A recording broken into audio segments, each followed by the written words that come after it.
Hola a todos, mi nombre es Pedro Camacho y continuamos el curso de programación orientada a objetos en Java con el segundo de los temas dedicados a las relaciones entre objetos. En este vídeo vamos a ver la relación de agregación, la de composición, también veremos las clases interiores y las autorreferencias.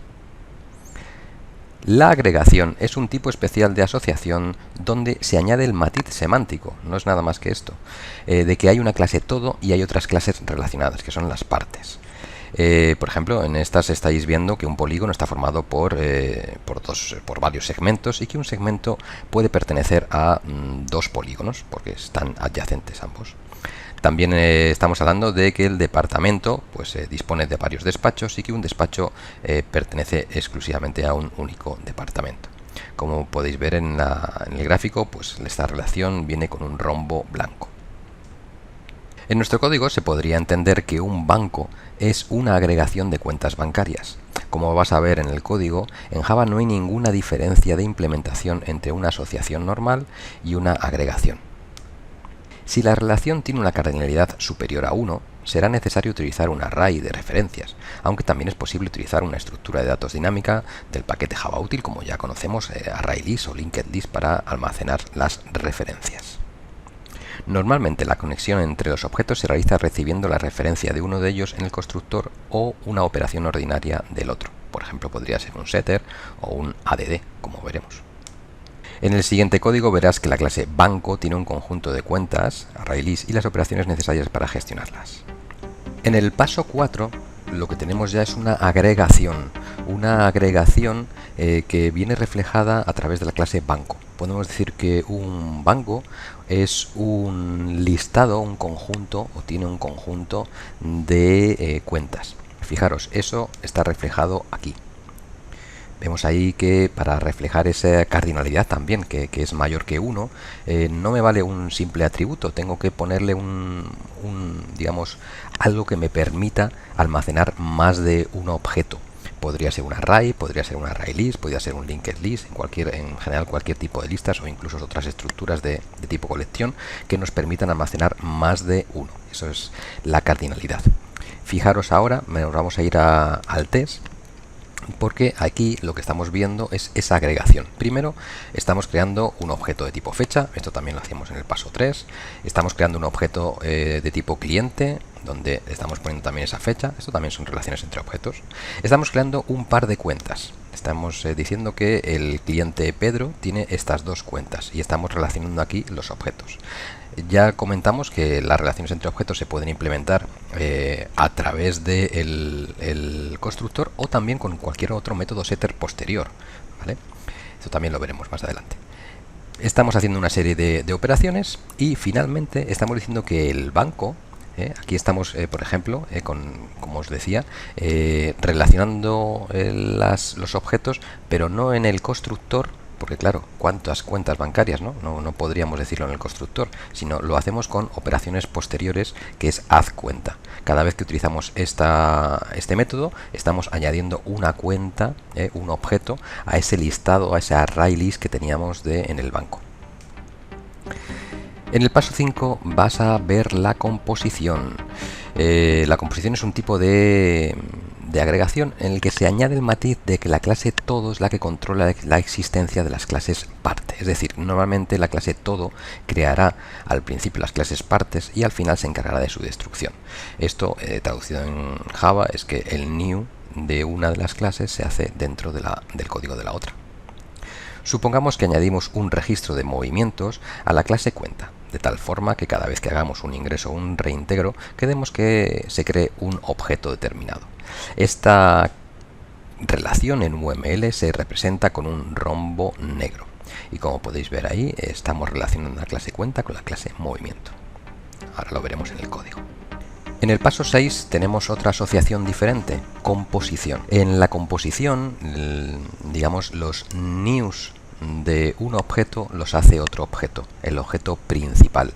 En nuestro caso, digamos, el objeto secundario va a ser movimiento y el objeto principal va a ser cuenta. Vamos a ir a la clase cuenta y vamos a ir viendo esto. por ejemplo aquí. Si os fijáis, el new de movimiento está hecho dentro de la clase cuenta. Al contrario de lo que pasaba en el paso 4 cuando teníamos la agregación, el new de las cuentas o el new de los clientes lo hacíamos en el main. Y luego posteriormente, como objetos independientes y que pueden vivir sin necesidad del uno del otro, los relacionamos. En la composición no, es una relación más fuerte, porque el new no se hace en el main. Si nos vamos aquí al test, veremos que aquí no hay en ninguna parte de este main, hay un new movimiento, ¿vale? Porque el movimiento, este movimiento de aquí, en los news se hacen aquí. New movimiento y new movimiento, es decir, en los métodos ingreso y reintegro. Las clases interiores son las que veréis en el paso 6 del código, y Java y otros lenguajes de programación orientados a objetos permiten la definición de una clase dentro de otra. Esto permite la organización mejor del código y evitar colisiones. Quizá lo hayáis hecho alguna vez por error, ¿no? Empezáis a definir una clase y sin daros cuenta pues volvéis a poner el public class dentro, una clase dentro de otra, ¿no? No os daba error porque se puede hacer. Al igual que cualquier otro miembro de una clase, atributos o métodos, una clase interior puede utilizar los niveles de protección public, private, protected, y además la clase también podría ser declarada como static. Características de los objetos de la clase interior. Bueno, pues pueden ser creados únicamente dentro de la clase que los contiene. Y esto es también un tema de organización de código. Tienen acceso completo y directo a todos los atributos y métodos del objeto que realiza su creación. ¿Vale? Es decir, que podrían acceder como un atributo cualquiera, que puede acceder a otros atributos de la misma clase. Bueno, pues una clase interior le pasa lo mismo. El paso 6 es, en cuanto a código, es muy similar al anterior, pero si os fijáis en el paso 5, tengo aquí una clase movimiento. Aquí no la veo esa clase. ¿Por qué? ¿Dónde está esa clase? Pues fijaros, si despliego cuenta, veo que dentro de la clase cuenta está la clase movimiento, C de clase. Y si voy al código de cuenta, veré que aquí está el movimiento. Es decir, he metido la definición de una clase dentro de otra clase. Esto sirve, pues como ya hemos comentado, pues para reorganizar mejor el código, para evitar colisiones de nombres. Está bastante bien hacerlo así. Finalmente veremos las autorreferencias, donde la llamada a una operación ingreso, bueno, en este caso el ingreso interés mes puede utilizar el this como una referencia del objeto. Esto ya lo hemos utilizado muchas veces, ¿vale?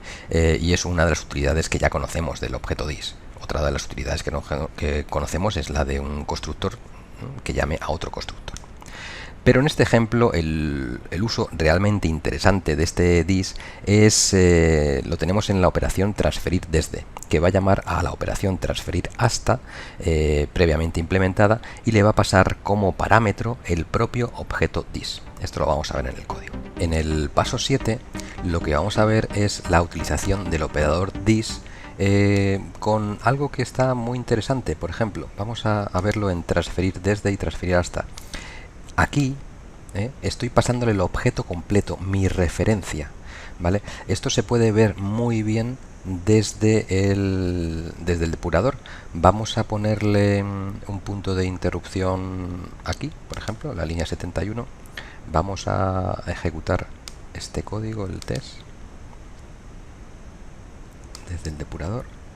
Me voy a ir, sí, quiero cambiar a la perspectiva de depuración, y fijaros porque yo cuando estoy ejecutando este código, inicialmente transferir desde lo estoy ejecutando desde el objeto this, desde este objeto, desde el objeto 22, ¿vale? Y la clase C, la clase es el objeto 23, ¿vale? O sea que this es 22 y el C es 23. Bien, cuando yo le dé a la siguiente operación, fijaros que estos dos valores se van a cambiar, porque lo que le estoy diciendo es ahora ejecuta este código pero desde el otro objeto. Vamos a comprobarlo. Fijaros, han cambiado 23-22, es decir, Esta transferir hasta, lo que le estoy diciendo es que quiero que le pases mi referencia. Claro, esto es como cuando hago una transferencia, yo la transferencia la digo, oye, pues yo soy el ordenante y voy a hacer una transferencia que es hazme a mí un cargo y a la otra persona hazme el ingreso. Pero el transferir desde es justo lo contrario. Lo que le estoy diciendo a la otra persona es que me haga la transferencia a mí. Entonces tengo que pasarle mi referencia y ese es el objeto dis. Ahora estáis viendo el código de la otra persona. La otra persona lo que va a hacer es reintegro de cantidad. Fijaros, ¿vale? Vamos a ejecutar estas dos instrucciones que estaríamos en el código del otro. Le damos, hacemos la otra.